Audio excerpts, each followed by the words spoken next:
Halo teman-teman pencinta misteri, balik lagi dengan saya si Klimis, Clipping Misteri. Kali ini saya akan membawakan podcast tentang cincin pemberian genderuwo.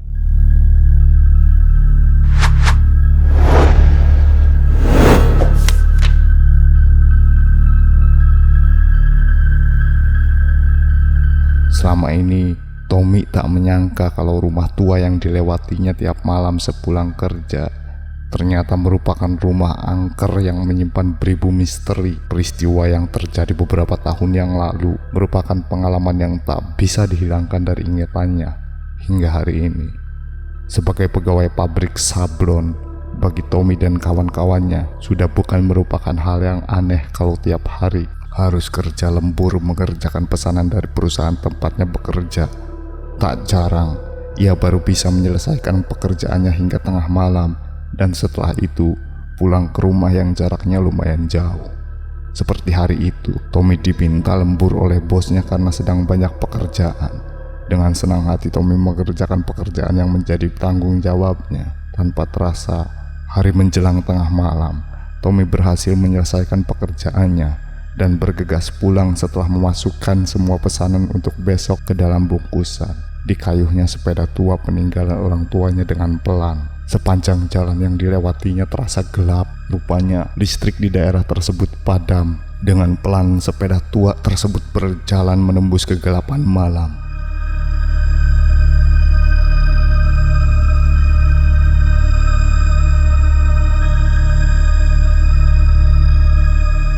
Sebetulnya hati Tommy sudah merasa tidak enak. Jalanan yang gelap ditambah suasana jalan yang sepi membuatnya miris.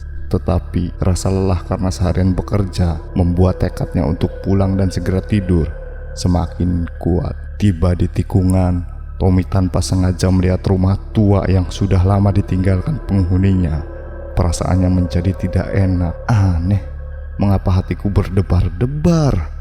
Gumam Tommy, seperti ada yang menyuruh. Tommy malah menghentikan sepedanya. Rasa takut yang mencekamnya membuat bulu kuduknya berdiri. Dengan kaki yang bertopang pada sandaran sepeda, Tommy mencoba memberanikan dirinya untuk menatap rumah tua yang ada di depannya.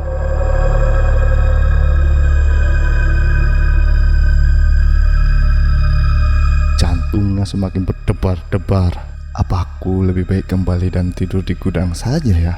Tanya hati Tommy penuh rasa bimbang. Dia juga heran mengapa dirinya tidak segera beranjak dari tempat itu.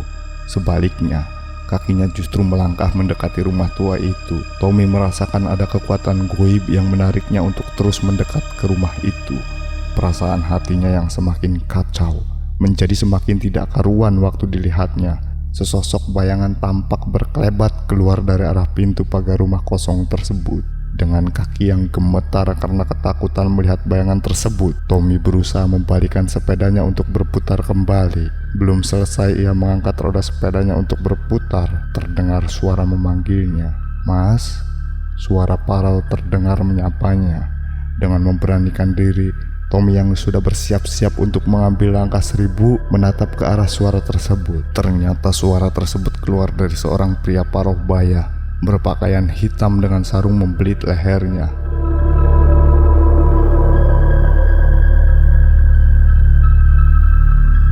Bayangan tersebut bergerak mendekatinya sambil mengarahkan lampu senter menyoroti Tommy beserta sepedanya. Melihat sosok laki-laki beserta lampu senter yang menyorotinya, hati Tommy merasa lega. Bayangan yang dikiranya hantu tersebut ternyata merupakan manusia.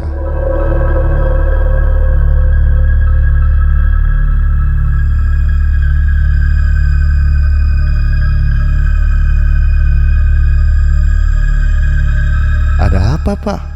kata Tommy balik bertanya. Laki-laki bersarung tersebut tersenyum, sementara lampu senter di tangannya tampak digoyang-goyang. "Saya Basori, penjaga rumah tua ini."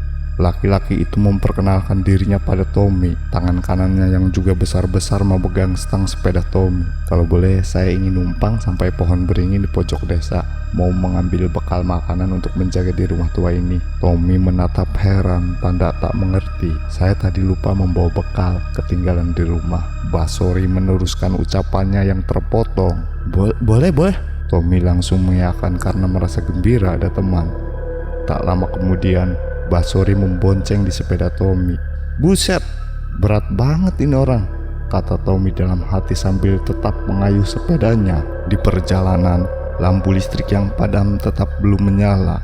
Tapi dengan adanya lampu senter yang dibawa Basori, jalanan yang gelap menjadi agak terang. "Sudah, sini aja mas," kata Basori kepada Tommy. Ia menepuk bahu Tommy memberi isyarat agar berhenti. Tommy kemudian menghentikan sepedanya. "Rumah saya ada di balik gerumbulan pohon itu."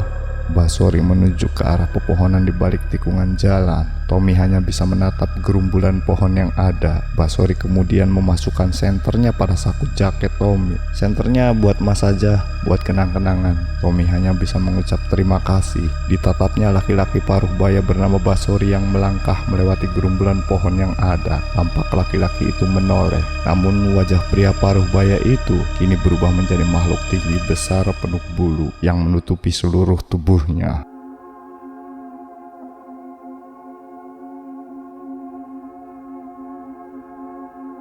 Tommy yang melihat hal tersebut hanya bisa berteriak minta tolong sambil mengayuh sepedanya sejauh mungkin. Sesampai di rumah, diambilnya senter milik genderuwo yang mengaku bernama Basori tersebut dari sakunya. Senter itu ternyata telah berubah menjadi sebuah batu akik. Tommy sebetulnya merasa takut dan teringat akan genderuwo yang menakut-nakutinya sebelum ini.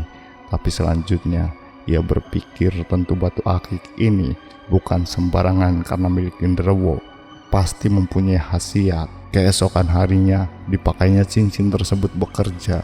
Entah pengaruh cincin yang dipakainya atau bukan, tumpukan kain yang akan disablonnya menjadi terasa ringan. Pekerjaan yang semestinya harus diselesaikan dalam beberapa jam, mampu diselesaikannya dalam setengah jam.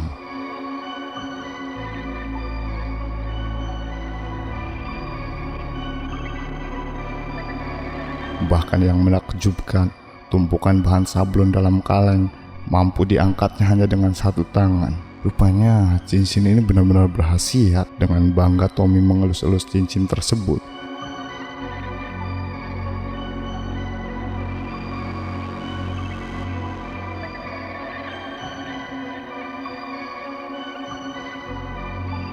Ternyata khasiat cincin genderuwo bukan itu saja. Di warung Mbak Ira, tempatnya makan siang kalau bekerja, cincin genderuwo itu juga mempunyai khasiat yang lain. Rina, anak gadis Mbak Ria yang selama ini selalu cuek kalau digoda para pria, tiba-tiba menjadi genit pada Tommy. Dengan kerling mata yang nakal mengarah ke Tommy, gadis itu tampak dengan sibuk meladeni Tommy makan. Selama ini jangankan melayani, menoleh saja ia tak mau. Berkali-kali Tommy mengelus akiknya. Ia seolah-olah mendapat durian runtuh dengan memiliki cincin genderuwo tersebut. Bayangan tubuh Rina yang bahenol seakan-akan menari di benaknya. Ia sudah membayangkan malam ini akan meniduri tubuh Rina yang montok daripada meniduri tubuh istrinya yang sudah mulai kendor. Seminggu sudah Tommy memiliki cincin genderuwo tersebut. Di malam Jumat setelah capek setelah seharian bekerja, Tommy terlelap di ruang tamu, sementara istrinya tidur di kamar sendiri. Tanpa terasa semalam suntuk ia telah tidur dengan nyenyaknya.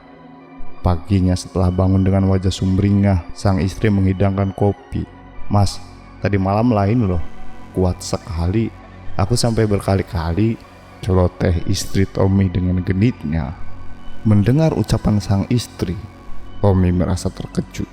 Didesaknya sekali lagi istrinya. Kepalanya serasa berputar-putar manakala istrinya bercerita kalau semalam telah berhubungan badan dengan Tommy dan merasa puas sekali. Tidak biasanya Tommy menjadi begitu perkasa di ranjang. "Genderuwo keparat," teriak Tommy setelah mendengar cerita tersebut. Sang istri hanya melongo tanda tak mengerti. Tommy mencaci maki membayangkan apa yang telah dilakukan genderuwo tersebut sewaktu ia tertidur dengan nyenyaknya. Dengan bergegas, ia mengayunkan sepedanya ke rumah tua tempat ia bertemu genderuwo seminggu sebelumnya. Dilemparkannya cincin tersebut ke arah rumah tua tersebut. Cincin yang terlempar itu langsung lenyap masuk ke dalam halaman rumah kosong. Ternyata cincin genderuwo itu membawa korban. Si genderuwo pemilik cincin berubah bentuk menjadi Tommy dan menyetubuhi istrinya. Sebagai makhluk halus, genderuwo memang bisa berubah bentuk. Bagaimanapun juga, genderuwo adalah setan. dimuat di majalah Misteri edisi 502. Bayu Indrayanto.